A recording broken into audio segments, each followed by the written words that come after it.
we start inviting people in from the outside just to fill this up just a little bit. You know, I was out there trying to wave some people in, but it was kind of a slow day. All right, guys. Rick, I guess this is our sixth spring, right? It's amazing, isn't it? 6 springs, you know, and, I was just kind of thinking in there how it's amazing how fast time flies, but it's also, again, how long it takes to turn a football program around. I think in comparison maybe to some other sports, it really is unique. And as crazy as this may sound, we're still not through all the unique things from a number standpoint that we kind of inherited when we came in here. And really, this is the last year of it, if this makes sense. If you go back to our first season in 2012, obviously the overall scholarship numbers were down, but I think we had 23 or 25 seniors on that team, remarkably. So there were some older guys. There were 10 50-year guys that Rocky had brought in that somehow stuck around for 5 years. Then there were, I think, 13 guys maybe that Mike had. Most of those guys had been transfers from other schools that ended up staying. Kind of a cast of characters. But the first year in 2012, we actually had 23 seniors. So we went out that year, we won 4 games. Won a bunch of them early, lost, the last 5 or so. Kind of just ran out of guys. We got the quarterbacks hurt. But the point is then the next year in 2013 is when the rebuilding job really, really started, where the roster was just wiped out because all of a sudden those 10, 50-year Rocky guys were gone. Those transfer guys that Mike had brought in, Reggie Ellis and Ugo and Rod Davis and those guys, they were gone. So now you really just started from scratch because there was no core of roster at all. 2013 was unbelievable. But getting to my point, that's when you had the 7 seniors that just left: Dakota Cox, Nick DeVonzo, Donnie White, Billy Uday, Terrion Gibson, Damian Gamblin. I'm probably missing another one in there. But you had those 7 guys that come in and they have to play. Not to mention over the period of years, the Rainey's, the Brett Bowers, the David Guthries, the Mo Davenports. So still going back to that 2013 season, you're still impacted because you had that core of guys I just talked about that didn't have the opportunity to redshirt. So now 4 years later from that class, this is kind of a transition year in the big picture of this program. There's going to be a lot of new faces. So there's some similarities, but yet it's really dramatically different because, first of all, there's 19 players that we redshirted last year. 19 talented players that if we would have been in 2013, I'd venture to say all 19 of those guys would have played. Second of all, now we've had a lot of continuity. We haven't had a staff change. We've got a little bit of confidence. We have a little bit of momentum.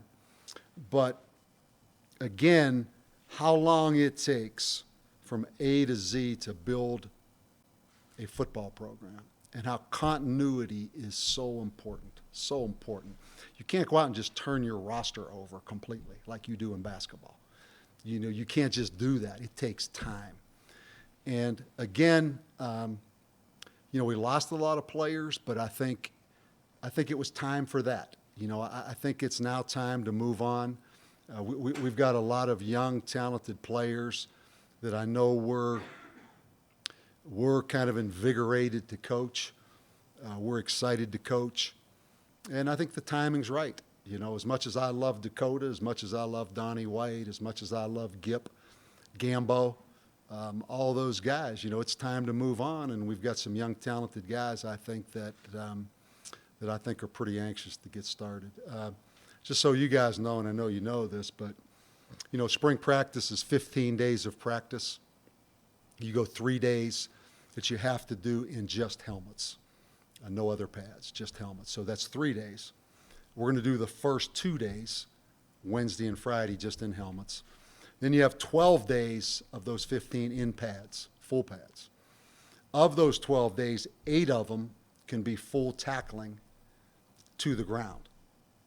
4 of those days can be in full pads, but no tackling. So you have 3 days in shorts, basically. You don't have to do all 3 continuous. And then you have 12 days in pads. We're going to try to go, for the most part, Monday, Wednesday, Friday. Spread it out over really a 5-week period, I guess it is. Give the players and coaches the weekend off if we can get our work done, which I anticipate we will. We will practice in the mornings just like we've done. It's been pretty good for us. And we will practice long. Our first 2 practices are, 28 periods, which for us, the max we ever go is 24 periods. But we need to be on the field a long time. We need to get a lot of guys, a lot of repetitions, and we need a lot of work. But it's exciting. I'm very, very excited. We almost pulled the gun yesterday, or today, I guess, yesterday and today, and started early, just because it's time for us to go. We've had a great off season. We've done a lot of meeting. We've done a lot of philosophical things. We've looked at ourselves from A to Z. We've had several staffs in here that have come to Albuquerque to really research us, that we've, researched them as well, had a good exchange of ideas, and it's time to go. From the spring standpoint, we have some guys that won't be full speed. We have 2 offensive linemen, Nick Iconvangelo. Big Nick has 3 years of football left.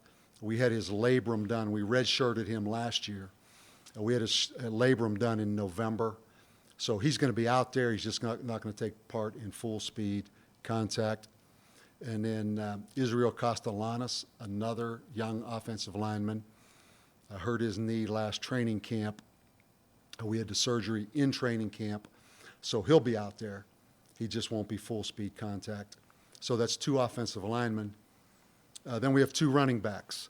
Romel Jordan, as you all know, last spring out here, a little bit of a freakish accident, hurt his knee. He's back, no full contact for him, as is Day Vigilant, the young freshman wide receiver from Los Angeles.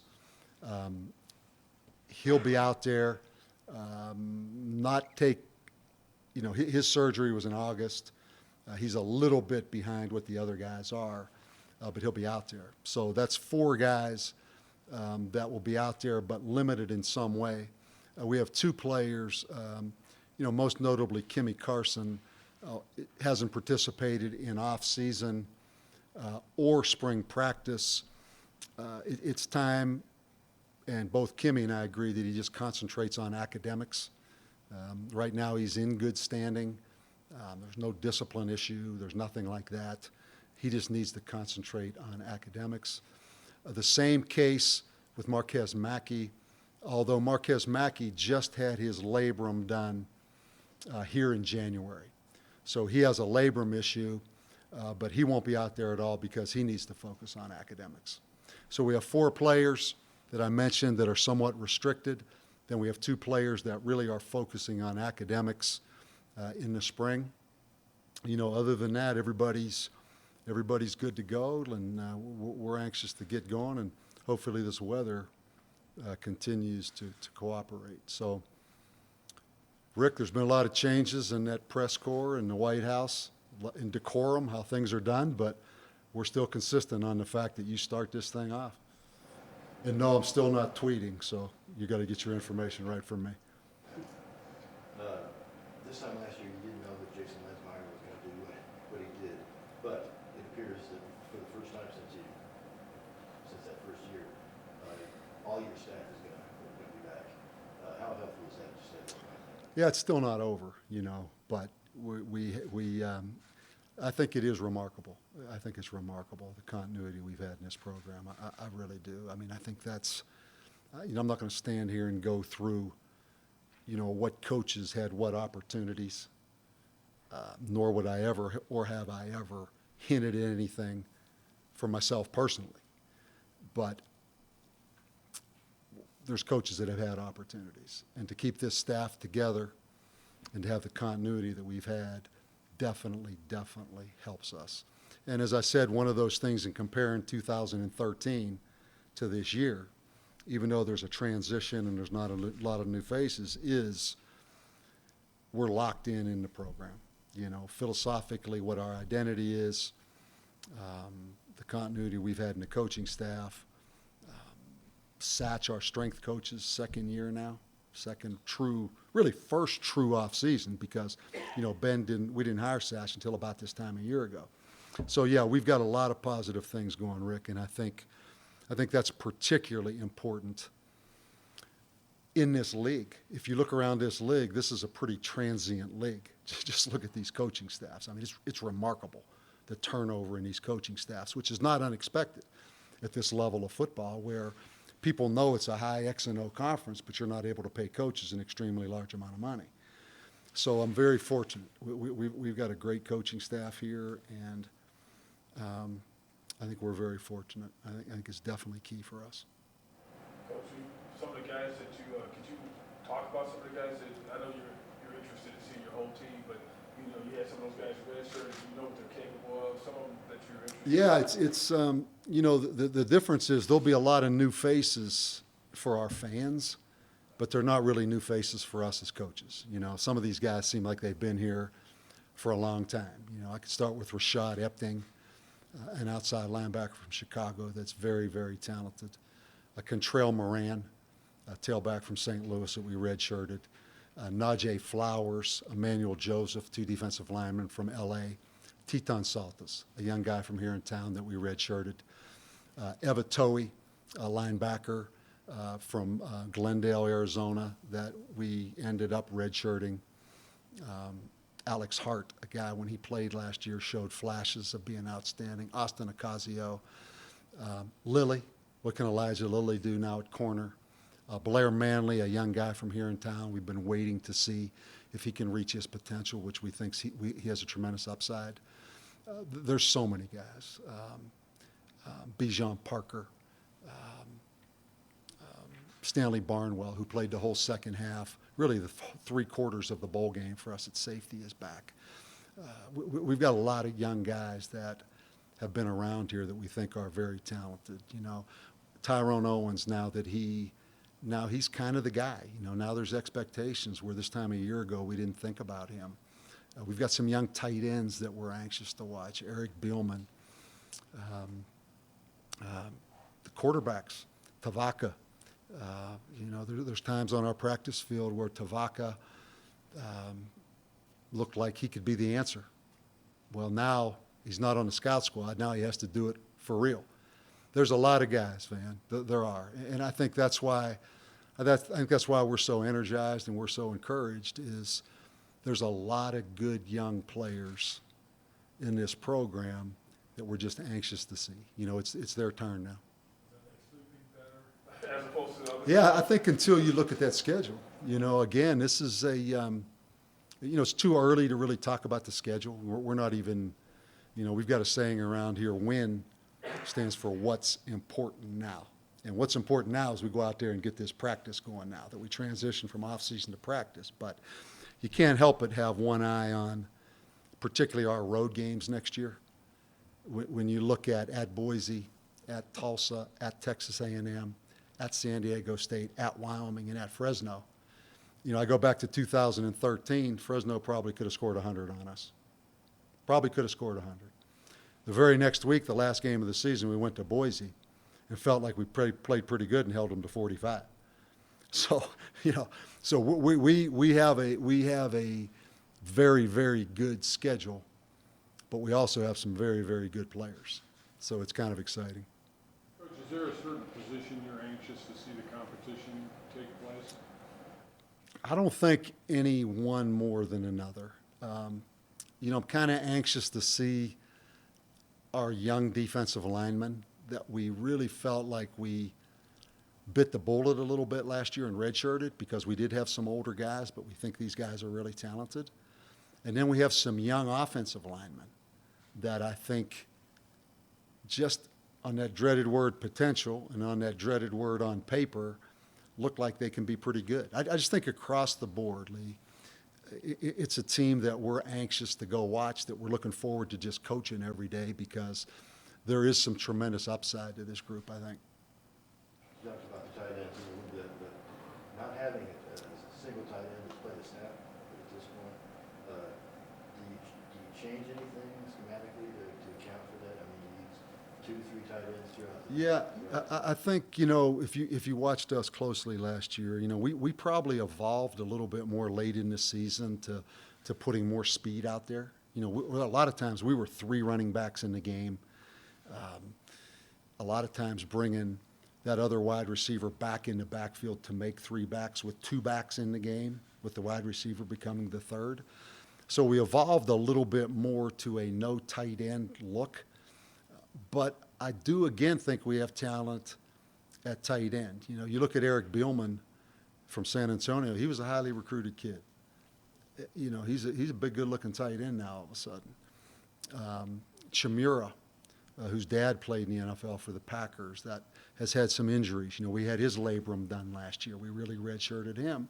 And then a guy that, back to Van's question of who you're looking at if individual names come up, Marcus Williams from here in town, the young guy from Cleveland that gray-shirted last year. And I don't think it could have worked out better for him. The gray shirt thing means he's been here since January. He's already had an off season. He's going to have a spring practice, but really his clock doesn't start till August. So he would still have 5 years to play for starting in August. And he had that extra fall to mature because, he'd been a basketball player, everything at Cleveland. Just got a little bigger, got a little stronger. He's one of the better looking kids on our team. So Marcus Williams is a guy, we're playing him at tight end. There's not anybody we're more anxious to see how he does than Marcus Williams. He and Rashad Epting are like 2 clones, 2 of the 6'3", 225-pound guy that looks like they're going to be physically really gifted guys moving forward. So, there's no question, we lost some guys at tight end that were very familiar. But I think that's probably, Rick, a lot like our team is right there, where I think there's some other guys that have a chance to be probably more talented than we've had. It's just how fast can they do it. Do you still have the 2 red shirts, not red shirts, the 2 scholarships available? You wanted to save them because of Lily last year. Absolutely. Do you still have those 2? Absolutely. That's a big piece of this. I'll give you an example, too. Another guy that you made me think of this. Colton Gerhardt's an interesting guy. Colton Gerhardt transferred in from Arizona State. The Elijah Brown waiver, the graduate transfer. Only Colton Gerhardt has 2 years. He has 2 years of eligibility. He graduated in 3 years from ASU. Colton Gerhardt was Oklahoma, Nebraska, Arizona State, obviously, quarterback offer out of high school. We're going to play him at quarterback and running back in the spring. He's going to start out the first few days at quarterback. Another example of why you save scholarships is let's let the dust settle a little bit. Let's see coming out of spring what we really need. And you go back to Contrail Moran. You go back to Ume, the wide receiver from St. John Bosco. I think you guys are going to be excited about Ume. Rashad Epting. Well, not Rashad Epting. Contrail Moran, Uday, Ume, and Lilly were 3 guys we took late. And they would be as 3 of the most talented guys just physically on our team. So several reasons why we keep those open. And it's always hard to do because you want to give them away at mid-year, but it's been pretty good for us. So we do have some spots. Well, what about Delane Hart? I know that you already went over the injuries and stuff, and is he just 100% now? Yeah, excited. And I think, we had our pro day the day before we went on spring break there, the last Thursday. But in that morning, we did the pro day for our players, our returning players. In the afternoon, it was our outgoing players.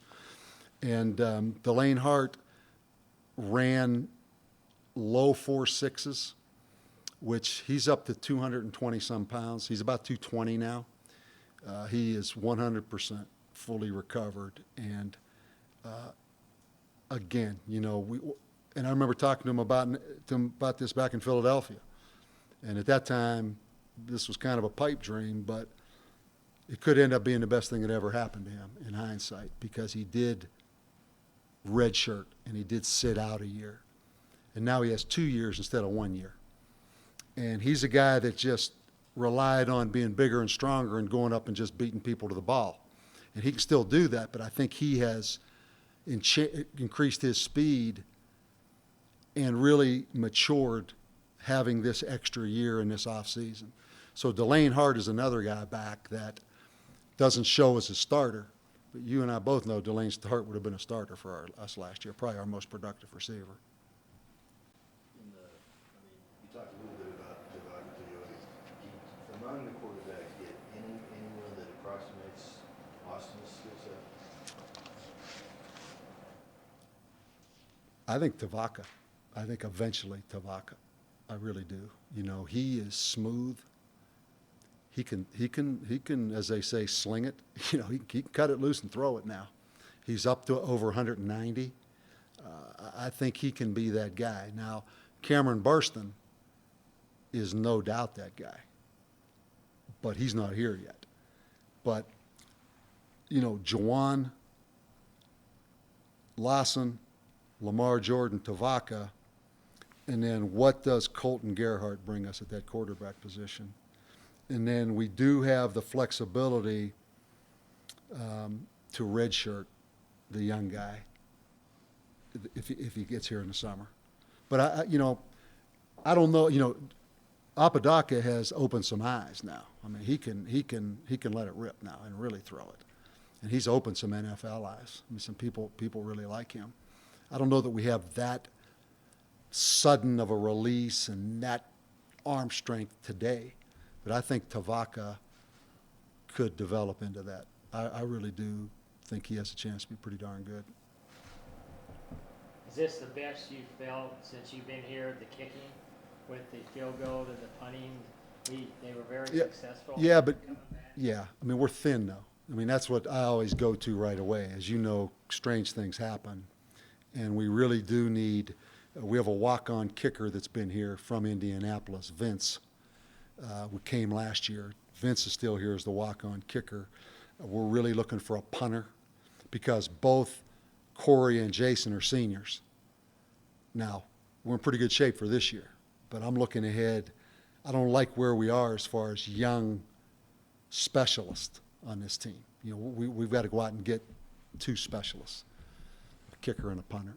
But yeah, those, Jason Sanders, we do something called before and after pictures that, just like the NFL does, of guys, basically stripped down and you take their picture every stage of their development here.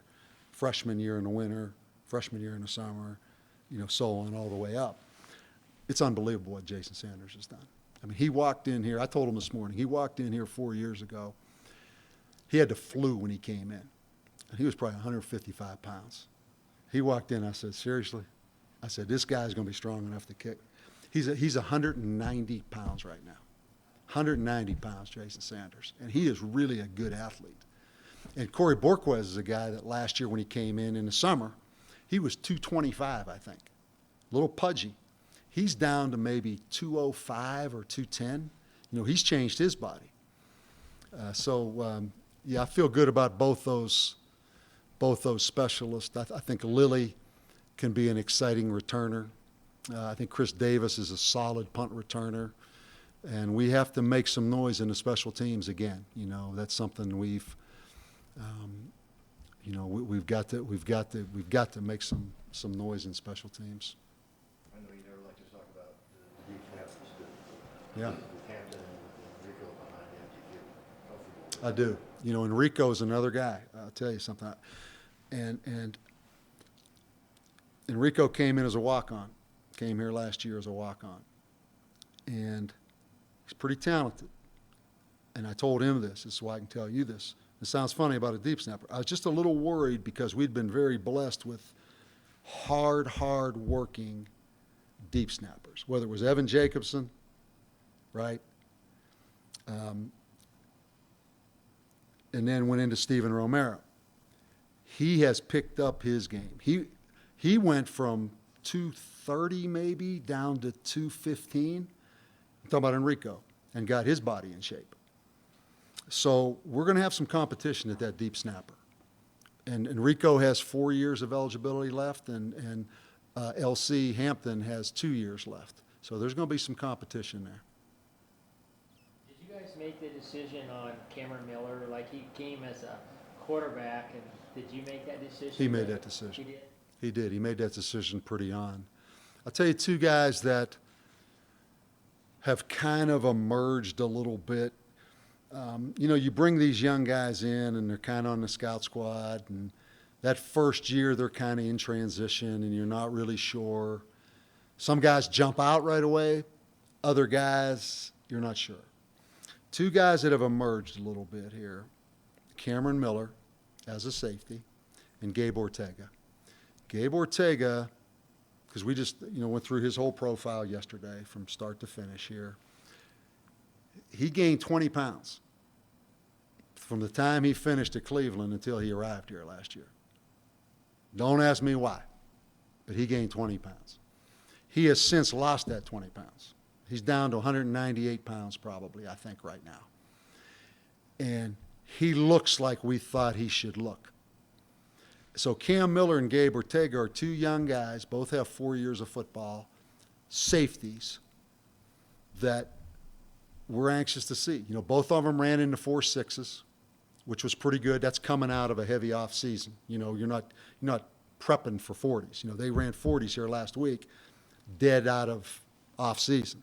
Both ran into 4.6s. So both guys that, have a chance. Coach, T-Tom Salty, since he's a local kid too, how much is, I know he hasn't played football all his life, so how much has he developed? And First of all, Van, Teton Saltis is as a unique of a young man that I've been around. I mean, he has, you talk about moral character, and he's just an unbelievable presence. I think he can be a tremendous leader in his own way. He is unique. And watching his development over the next 4 years is something I think everybody should be excited about. Because as you mentioned, he didn't play that much football. Maybe actually played a little more basketball than he played football. His brother's a college basketball player. His mom played college basketball. But he's a big, long defensive lineman that can really run. And he's going to bring it every down. I'm really excited about Teton Saltis. I think he's unique. I really do. In August, I saw him in one-on-one drills. I saw him in a couple of offensive line. Just kind of had a special quickness. Yeah, I think so. I think, again, Teton Saltis, and I said it in the offseason, Teton Saltis, Najee Flowers, Emmanuel Joseph, and then you put Rashad Epting in there, who's the outside linebacker. I thought we had 4 really defensive line kind of guys that absolutely could have played for us last year. And we're very fortunate that we didn't have to play them. Now, all of a sudden, as you know, once that Christmas present's been unwrapped and you got a chance to look at it a little longer, sometimes you see the glitches in there. When you first open it and you don't really work with them that much, it looks really good. Now we'll find out. But those guys have some talent. They have some quickness and they have some talent. And, all those guys were recruited. I think that's the thing, again, not to go back to recruiting, but if you go through and who'd you have to beat to get them, usually at the end of the day is a pretty good barometer of how good they're going to be in the end. Not exact, but all those guys we mentioned now, we had to beat some people to get those guys. And then we were able to redshirt them, which is a good combination. What else, man? one more thing, where do you feel like you guys are? I know you kind of touched on it at the beginning when you said that in 6 years you see some things and the numbers are not exactly what they need to be. But where do you feel like you guys are as far as this whole picture when you came here and what you wanted to go? Yeah, I'm excited. I'm excited about it. I think we are in a position where we can continue to get better, and I expect us to get better, even though there's new faces. I think we have a strong enough foundation, a strong enough identity, enough talent, enough continuity on the coaching staff, enough good things that we can continue to get better, even though we have to replace a lot of guys. And I think the whole thing for us is to continue to raise the bar. How do we raise the bar? And that's all we talk about every day, because you guys know how hard momentum is to get. It's so hard. We're standing here, what, Brian, have won 7 of our last 8 games? I think we have the same record as Boise does over the last 17 Mountain West Conference games. What is it?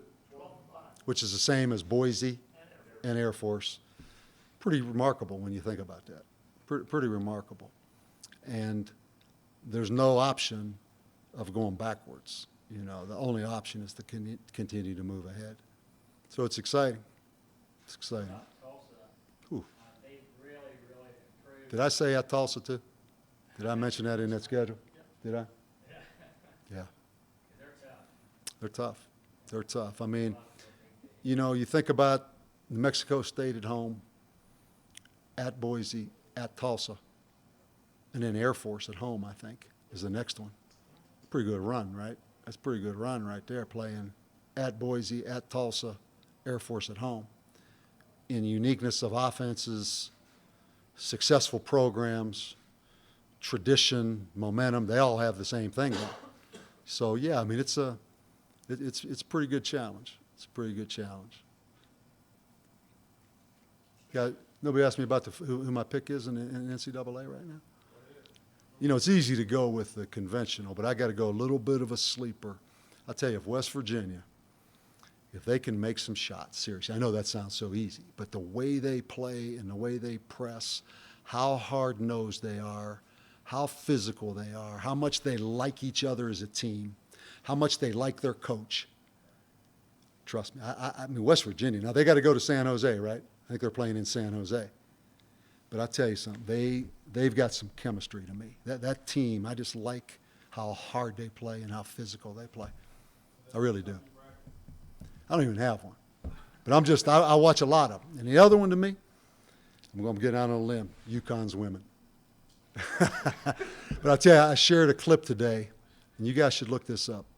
I shared a clip of Gino Auriemma talking about how it's much more difficult to recruit enthusiastic players than it used to be. And it's absolutely the message we talk to our players about every single day, about how don't be super cool. Don't be laid back body language. Don't be pouting body language. Be excited. And how, you know, how he sat the big girl last year, sat her down against Memphis. You know, the big shooter, what was her name? Stewart. Sat her down against Memphis. And people thought it was to motivate her because they had, I think, Florida State coming up. And really, he said he sat her down because she acted like a 12-year-old in the game, which meant she probably pouted. And just all those things of raising the bar. All those things of raising the bar. We talk every day, there's a lot of good coaches, there's a lot of good players, but there's not a lot of great teams. And how do we raise the bar as a team? And that message to me that Gino Auriemma had, you guys ought to watch it. I think because in today's society, players watch NBA players, they watch WNBA players, they watch baseball players, and everybody's super cool. And everybody acts like a great player, like he said before they even know how to put a pivot foot down. And it's just harder to do what you ask a team to do in this day and age as society changes. But you ask them to do the unordinary things, and that's how you become better as a team. So we're all about the team, man. Whatever we've got to do as a team to maximize everything we have. But I like West Virginia. All right, guys.